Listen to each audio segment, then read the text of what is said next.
All right, welcome back. Whoever the new GM is, they got a lot of very difficult decisions to make, especially when you consider money involved. So let's start with Tristan Jarry because, you know, he was an all-star before. When he's on his game, he seems to be okay, but he's injured all the time. I found it interesting that Mike Sullivan said he was injured even for the last several games, and yet he played him in the last several games. That doesn't make a lot of sense to me. Joe, let me ask you this. They still control their own destiny. He was in goal. I thought 2 sloppy goals in that Chicago AHL game that they lost. What would you do with Tristan Jarry, and what do you think his asking price should be? Oh, man. I would offer Tristan Jarry 2 years, $8 million. He doesn't want it, he's gone. Because here's what's going to happen with Jarry.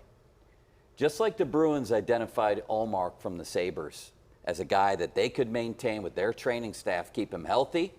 He was good behind a team that was shaky defensively. Now, all of a sudden, in his late 20s, I think he might be 30, he's a star.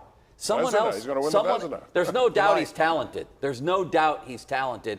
I'm not willing to give up on the talent yet, but only for my price. I think there is doubt that he's talented moving forward. I don't know how good Tristan Jarry is. I'll tell you what I'm afraid of, though. I don't think they're going to give him $6 million. He's going to ask for it somewhere. I'm afraid of the comments that Mike Sullivan made about Tristan Jarry the other day. Like, they weren't critical enough. He acted like everything was just... He wasn't critical about anything. About anything. Called him a top-tier goalie. Correct. What metric was he using to call him a top-tier goalie, Andrew?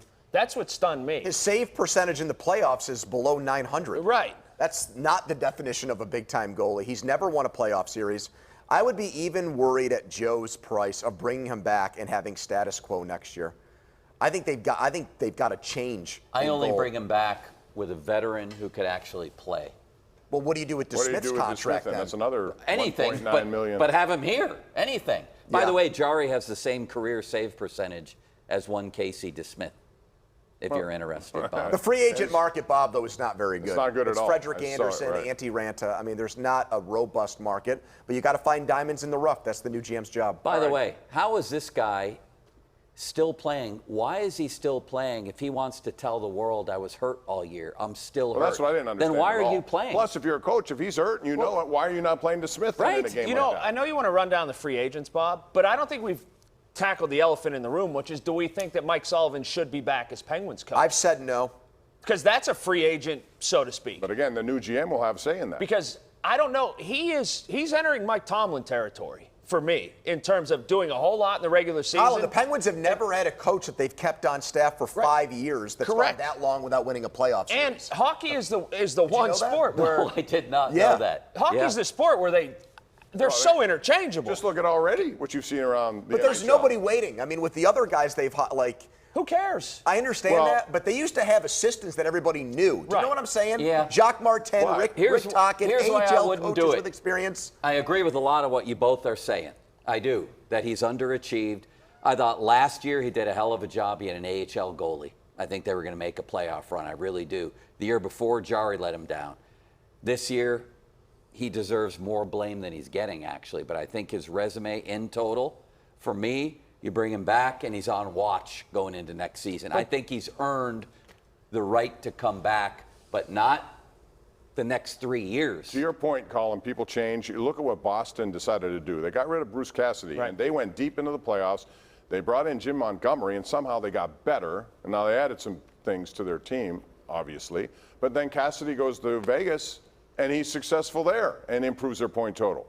So there are guys out there that you could switch around. Laviolette is gone. I think it's easier to bring in a coach with a style than it is to ask a current coach to change his style. It's also especially easier. someone who's been as successful as Mike It's also Sullivan. easier to do it when you're making a clean sweep as opposed to give him X amount of games, 15 games, 20 games, or whatever, and then you're right back to square one and you're already 20 games into the season.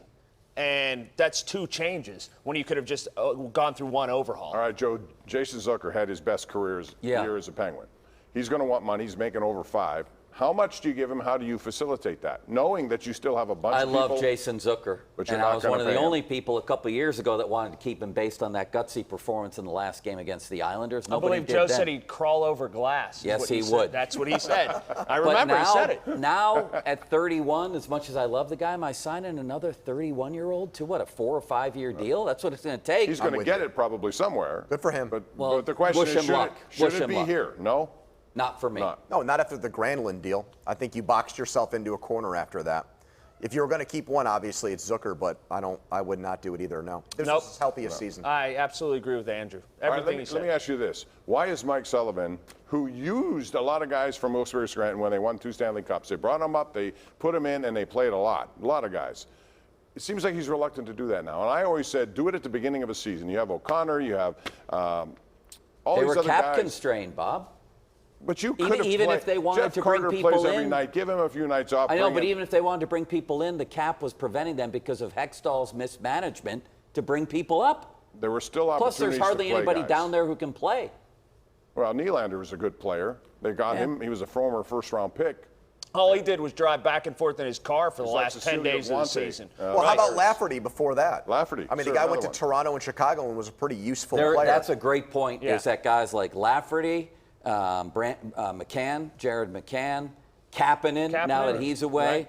Marino, I would even argue, guys seem to go elsewhere, and that's an Tanev, argument against they let Sully, by Tanev the go. way. Right. They didn't That's have an to let argument Tanev against go. Charlie Sully. Morton, Garrett Cole. Right. We got to And go by to break. When we come back, should the Pirates retire number 22 Andrew McCutchen? We'll get into that and more when we continue right here on the #1 Cochran Sports Showdown.